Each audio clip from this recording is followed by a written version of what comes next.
Nahar yotze me'eden lehashkot et hagan. V'nahar yotze me'eden lehashkot et hagan.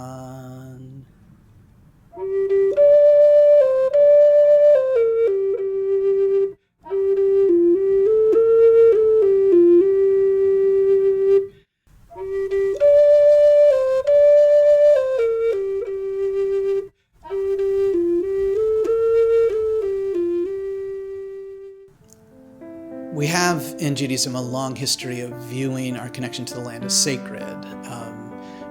Not just the idea of the promised land, but the more general idea that God really owns the land. For me, the original public land story is the Garden of Eden. There, everyone was taken care of. There, everyone had access to everything except for one particular tree, and no one owned anything.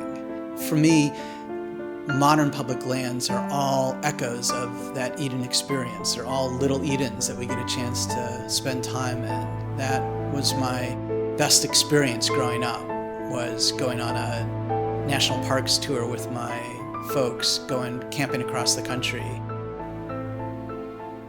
I remember when I first came to be the rabbi of Temple Sinai, it was stressful, right? You're starting a new job and you're worried about what the future will hold. And then we walked over to the park, which was just opposite the synagogue. And we walked up to the picnic area. And then suddenly in front of us was the view of the northern mountains of the Las Vegas Valley. Really spectacular and on a massive scale. So I live just a few minutes from Red Rock Canyon in southern Nevada. And we go out there all the time to scramble on the rocks, to get in the desert and just experience the public lands. I always tell my kids, where do you live? And they know not to answer Las Vegas, they know to answer the Mojave Desert. So wherever you are, if you're inside a building, look through the window, go outside the door and see what public lands are on your doorstep and go visit them, get to know them, build a relationship with them so that it'll stand you in good stead to look after them and protect them. One of the reasons I became a rabbi is to be able to share with other people paths to connecting to ourselves and to one another and to the land and to the divine. And many people's minds are on what does it mean to be Jewish? You come to a synagogue, you read in the books, you come together as community, you're inside a building, and yet that is missing so much of the potential. Judaism offers us the gift to connect to ourselves and to one another and to the land and to the divine. And so let's go outside. And you know what? It was a beautiful sunny morning yesterday, and so we have no sense of directionality usually. We go so fast. We're driving on the highway. We turn a little right, turn a little left. Or are we going north, south, east, west? Where are we in the world? Where are we in our lives? So slowing down to just really ground ourselves and turn your face, close your eyes, turn your face. Where do you feel the sun? Where is the sun shining right now? Oh, right, that's east. You keep going east, you're going to get to Jerusalem.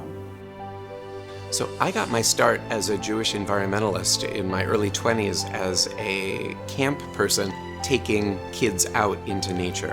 And they would report the most amazing experiences. I remember once on a canoe trip near the upper Connecticut River, a boy of about bar mitzvah age, 12 or 13, said, "I don't want to make it sound too big or anything, but I've never felt so Jewish in my life." There's something very poignant when we connect the spirituality of nature with the spirituality of our religious traditions. Place can be a very spiritual thing, and place can be the foster of community and family.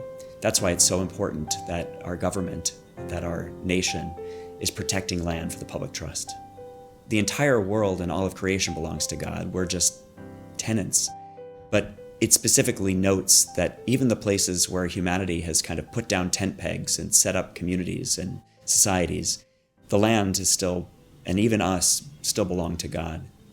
It's important that we see protected land trusts not only as a way to ensure that citizens, that humans can actually interact with the environment, that also we respect religious and tribal claims on lands, which is as American as the Declaration of Independence of the Constitution itself.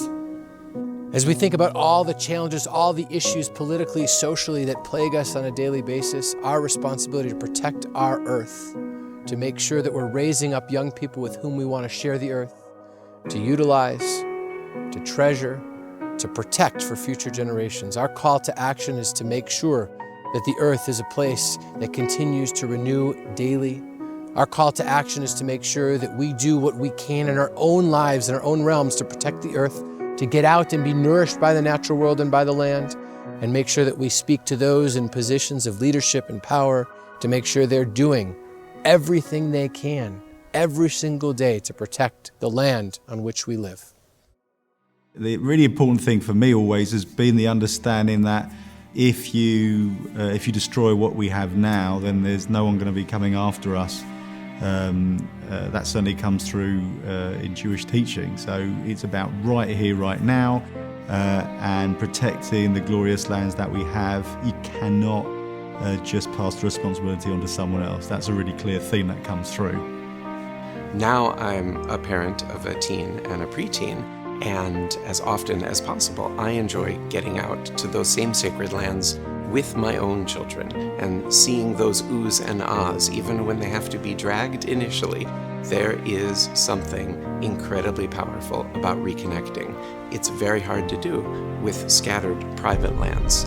Parks and public lands are the place to go for this. And anything we can do to help children make that connection, I think, prepares them for a better life, and it helps them understand how they can be connected. And when we're there, it's, you're not poor or rich or from this nation or that nation. You're a person connected to the world, and there's opportunities for us to relate differently, not just to the land, but to each other. And that's real tikkun olam. That's repair. That's healing.